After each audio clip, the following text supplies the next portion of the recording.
Hello there, my very good friends. On today's wrestling news, we're going to tell you what USA Network thinks of WWE's big changes. WWE plans on making this recent NXT call-up, quote, a big star. Another WE main roster star is getting their full name back. And just a load of bloody wrestlers from the main roster showed up on NXT 2.0 last night. I'm Adam Wilborn. I'm Andy Murray. And this is the news. What do USA Network think of WWE's big changes and the increase in numbers that this has brought about? Money.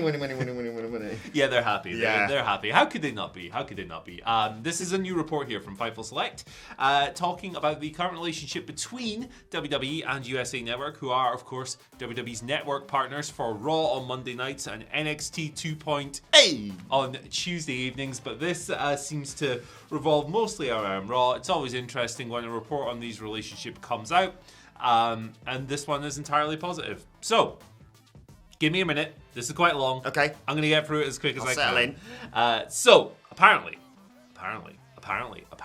USA Network are happy with the alterations that have been made to Raw in the wake of Vince McMahon's resignation as chairman and CEO and the impressive ratings that they have helped produce. The Red brand, of course, hit a 2-year high for the 1st of August episode of Raw.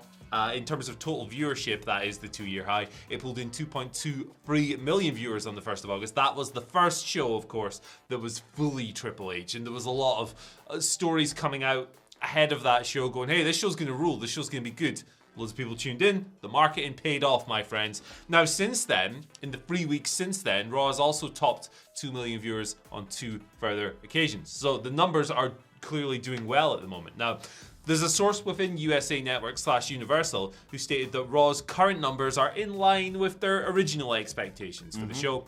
However, they know, of course, that the pandemic changed everything.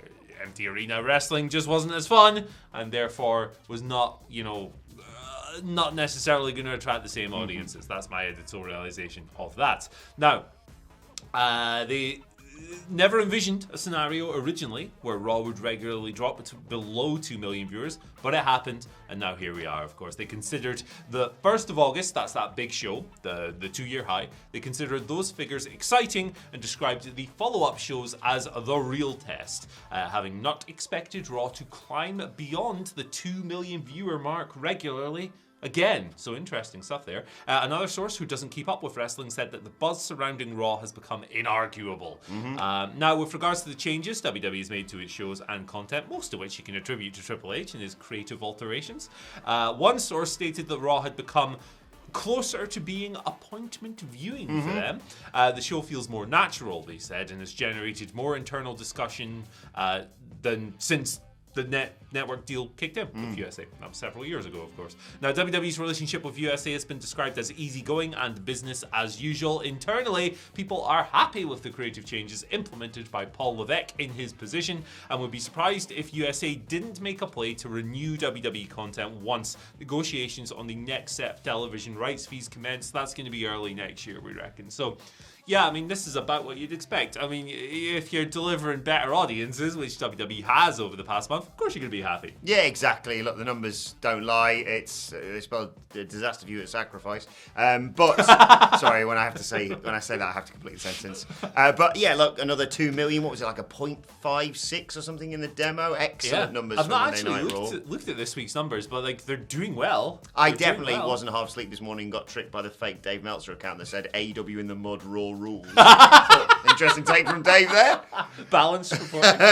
But yeah, it's completely understandable, and it is nice to see them being like, see, look, there was the fans there if you just make a good wrestling show. Yeah, that's the thing, isn't it? I can't hide it. I've loved Raw in recent weeks. I said last week's Raw was one of my favourite Raws of the year, It's just vastly improved under Triple H.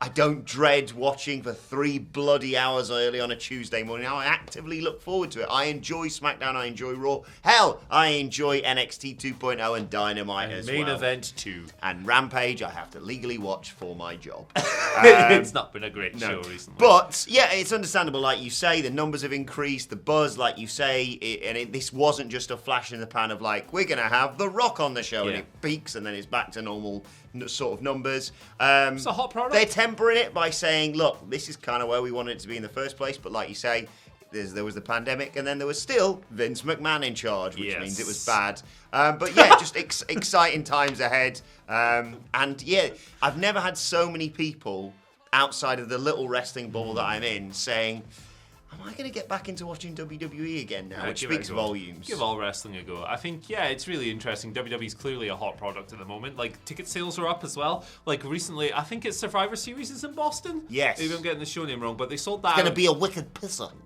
Well, wicked pissel. I think is the technical I term. have no idea what that is, but yeah, they sold that out in an instant, which is very interesting because Boston hasn't been a great market for them in recent years, and their ticket sales are up across the board. They're doing really, really well. The buzz is palpable, I think, and yeah, I'm looking forward to seeing how this shakes out long term. I wonder if, a year from now, we'll be sitting here going, man, Triple H is still doing an amazing job. I certainly hope he is. Did Raw beat SmackDown this week then in the ratings, technically? I don't know. I've not looked at them. I swear. That's bonkers if that's the case, by the way. But yeah, really, really that exciting is times. mental, yeah, because Fox is widely more available. So I'm sure I speak for all of us here at WhatCulture when I say thank you, Papa H. So there you go. That'll wind Cedric up. Right, let's talk about the former NXT star. He's made the shows better. Yeah, I'll give him no that. joke. I'll give him that.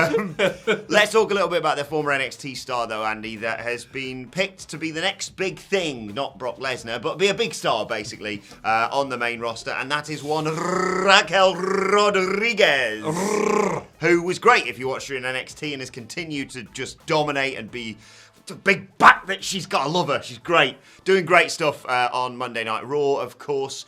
She is now the new Women's Tag Team Champions alongside Aaliyah, although there's the controversy. Dakota Kai wasn't legal, etc., etc. But Dave Meltzer, reporting on Wrestling Observer Radio that WWE is specifically out of that team trying to get Rodriguez over, and it's understandable to see why. Yeah, absolutely. You can tell from the way they booked those tag matches, right? Because a lot of them, I know Aaliyah got the pin on Monday, but a lot of them have been just Raquel doing everything. Boom! And then Aaliyah showing up and go, hey, I'm here too. That's been the presentation of that team in the ring for the most part. I like Raquel a lot. I've liked her since her NXT days. For me, I thought she was at her coolest when she was hanging out with Dakota Kai. She was kinda female Diesel. Yeah, she had those vibes, man. She had those intangibles. I wonder if we'll maybe get back to that kind of character at some point, but I don't necessarily think the current character is bad or anything. It's still good. Yeah, she has lots of potential. She's great across the board. Very interesting wrestler. I look forward to seeing what's next. Yeah, great stuff. Excited for her going forward. It was always kind of on the cards. When they sort of profiled her in NXT, you were like, she ticks all the boxes kind of for both shows. Even if it was Vince in charge, I feel like she would probably still be getting a push. But I feel a lot more confident about a push now Papa H is in charge. We need to drop that. Yeah, absolutely. I mean, Vince ruined everything. Yeah. Particularly in those last few years. Hang on, let me just check. Yep, no lies detected. Speaking of bad Vince stuff, right, so name changes. They seem to be a thing of the past. Because after Matt Riddle got his forename back on Raw, Austin Theory is getting his back again. This is according to PW Insider. He's going to be Austin Theory again, right? So he'd been Theory since just after WrestleMania, since April, when Vince decided that people would be confused between him and Stone Cold Steve Austin. It's an easy mistake to make. Hold on, I'm seeing double here. 4 Austins. But he's gone back to his original ring name here. PW Insider notes that the Vince McMahon edict about shortening ring names and changing them and stuff now appears to be over. I'll just echo what I said yesterday. Good. Yes. I mean, Theory, Riddle, were bollocks names. And, I know it's WWE, so they can just sort of crowbar anything into it. But, the age-old thing of, picture that, the banner of WrestleMania. Theory and Riddle. No. Austin Theory versus Matt Riddle, far more viable. Yeah. It just feels more legitimate, in my opinion. And I've been thinking about this because we were campaigning yesterday saying, we were talking about Theory, actually, in relation to Matt Riddle getting his first name back. Do you know what? I'll keep calling him Gunther. I'll keep calling him Butch. I'll keep calling her Nikki ASH. Just please, as much as I love doing the voice, get rid of Doudrop as a name. Because she's Piper Niven, and she's great. Yeah. Doudrop is the one I've never gotten used to. No. Just why? What? Why? Yes. Why did they do this? Why? Why did you do that? Inexplicable. Why but did you do that, Drop? Piper Niven's a good name. Do you want to try Doudrop on for a size? Dewdrop. Nice, feels good, doesn't it? Feels real good. I'll do that more often. Speaking of Dewdrop, by the way, her and Nikki ASH are challenging for the NXT Women's Tag Titles at Worlds Collide over the weekend, and that was not the only thing that happened on a very eventful episode of NXT. It was the the Go Home show ahead of Worlds Collide this weekend, because God knows we need more wrestling shows this weekend, and just all the former NXT stars showed up to, G up the people who are holding the titles that they used to hold, basically. You had Finn Balor, you had Tommaso Ciampa. They both showed up to say to Braun Breaker, win for this title.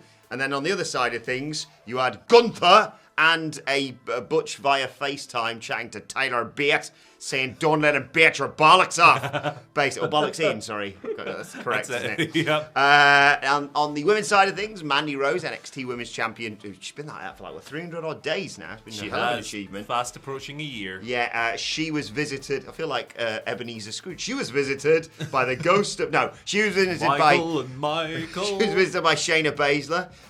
Rhea Ripley showed up to talk to Blair Davenport, the former Bea Priestley, of course, and sort of cheating because she's still in NXT. But Kaylee Ray, on NXT UK, now Alba Fire on NXT 2.0, showed up to have a chat with Miko Satomura because they're all involved in the triple threat. And the biggest story coming out of NXT 2.0 last night, Carmelo Hayes, he was moping around. He was going on social media, you may have seen this. I've got no one to face at Worlds Collide, and he's the A champion. He deserves to be on this premium live event. Well, thankfully, as he was throwing a strop in the main event of last night's show, he did get a challenge, and it's I almost swore again then. Bloody mint one. It is going to be Carmelo Hayes versus former North American champion in NXT, Rick O'Shea. Yes, please, shut up and take my money, Andy Murray. That should be very, very good indeed across the board. Looks like they're going in on the strategy of loading up NXT a little bit with main roster names. I know most of these were like little cameos and stuff, but they've put some stuff on Worlds Collide this weekend. Worlds Collide, of course, is a very interesting event, the conception of which...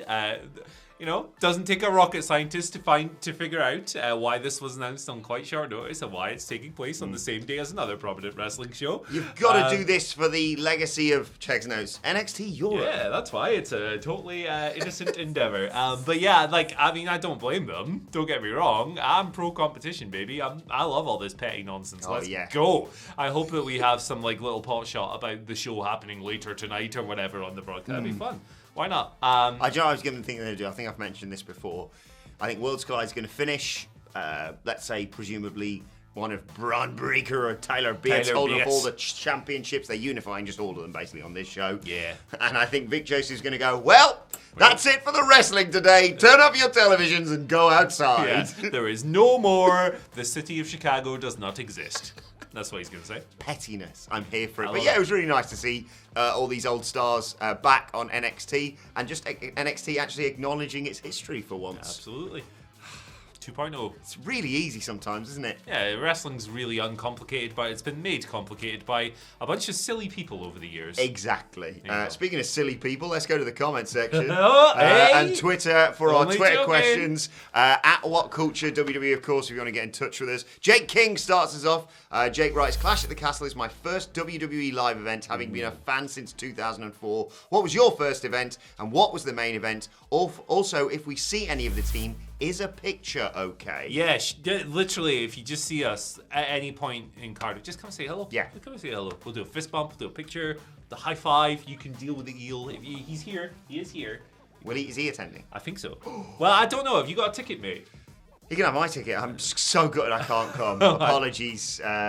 I'm not sure scheduling conflicts, and also the fact that if anyone came up to ask me for a picture, I'd have to charge them for it, obviously. But and everyone else gives a free picture. But yes, all the team are lovely. They'll all take photos with you, and the game is spot Simon Miller because he's the one going to be the one. That's how you notice that we're there, because there'll be just a throng of people around us going, bloody look at the size of Miller. And then 6 other losers in the corner going, she won't talk to me. So, say hello. If you see us, say hello. It's cool. Yeah, what was your first live event? I used to go to the WWE house shows when they'd come to Aberdeen every year. I could not sit here in good faith and tell you that the main event of the first one I went to was, but it would have been like the early 2000s. I definitely went to one where the main event was Eddie Guerrero versus the Big Show for the WWE title, however. So there you go. See Eddie Guerrero, I'm so good. I mean, so jealous. Yeah, facing the Big Show. Well, yeah, granted. Once farted in Disco Inferno's face, according to Eddie Kingston. He's all right, isn't he? Big Show, actually. He's a good guy. I love Paul White. Mine was probably, because my brain immediately went, WrestleMania. I was like, no, you went to a live event before that in Birmingham. I think this was part of that tour where Rollins' knee gave out. Ooh. And he obviously had to relinquish the title. So I want to say, I got to see the Dudley Boys put the New Day through a table, which was just like my childhood, basically. But I want to say the main event was Kevin Owens versus the replacement for Seth Rollins, Dean Ambrose. Newsflash, it was quite good. That's not bad. Yeah, it was a tasty affair, that. But yeah, first ever pay-per-view I went to was WrestleMania 35, which was pretty sweet, gotta be honest. Whatever happened to that Dean Ambrose guy? Don't know. Hey, good Strange. luck. Good luck tonight, Agent Ambrose. Right, second question today comes from the Rated R Penguin. Okay. Sammy and KO to dethrone... Speaking of Rated R Penguins, have you, in the year of our Lord 2022, watched Pingu? No. Watch Pingu through modern eyes. It is demented. Anyway.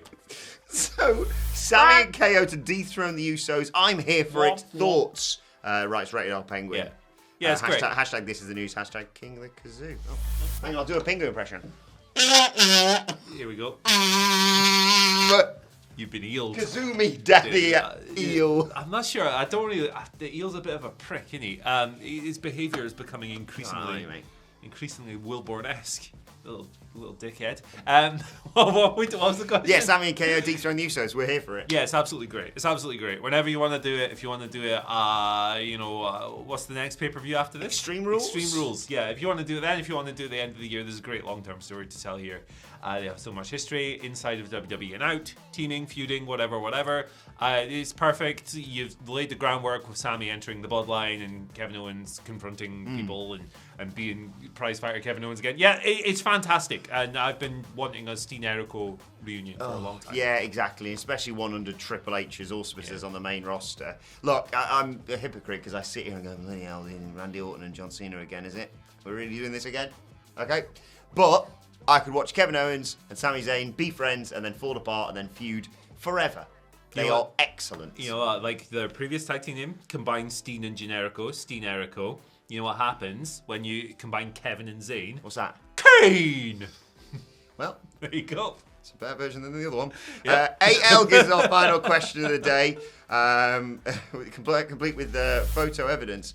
I saw this in the claw game at my local Wally World. I don't know what that is. Wally World? Is that like Where's Waldo? Can we go? We don't know. Let us know in the comments. Let us know where we can go. Wally World exists. Where I can we love the visit sound this of that. place? What is the most random piece of wrestling merch you've seen or you found, in the wild? I have absolutely no idea, my friend.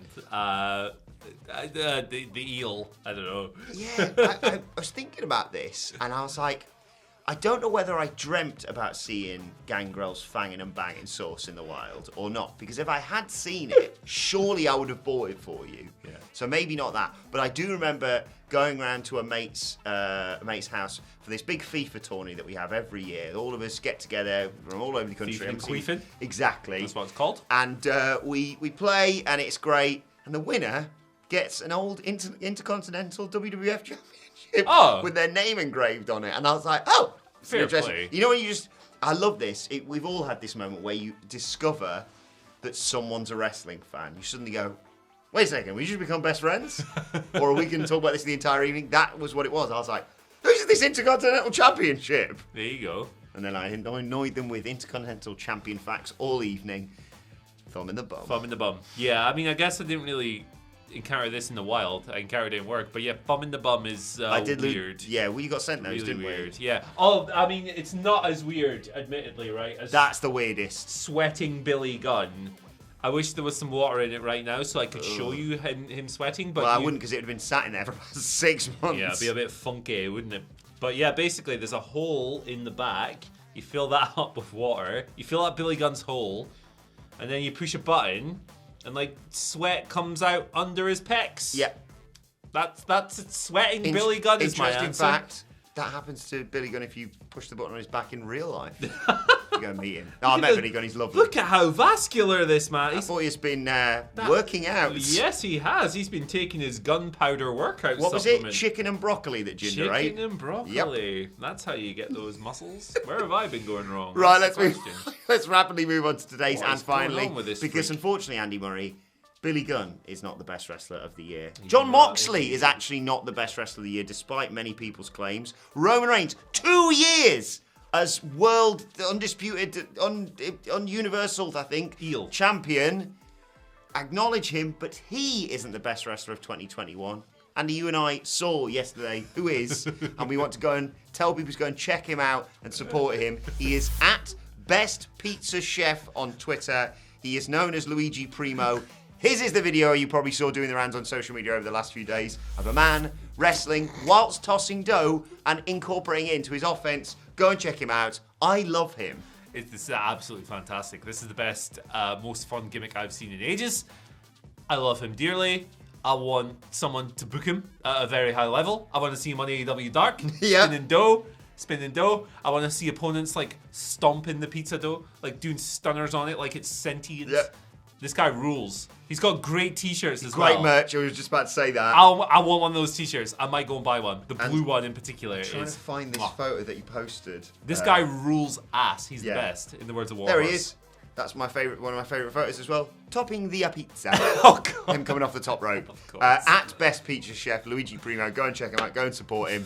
Wrestling's fun. Don't take it so bloody seriously all the time. Yeah, comedy's I'm good. not saying that it should always be like this, but light and shade, innit? Light and shade. Exactly. And if you can't laugh, you're probably having a giraffe. Exactly. All that is that Hey? in here. It used to be in here. I don't know where it's gone now. We're upgraded. Maybe that'll didn't we? show up at the live event. Oh, do you It reckon won't, the eel but could maybe. wear the giraffe hat? Don't. That's Yeah, like, this- can't cross the streams. Shut up, eel. You're going to wear it and like it. So you have to get a passport to go to Wales. He does, man. He does. Like, he's a little... Please mock up a fake He's a eel little passport freak. today. That's your job. Date of birth.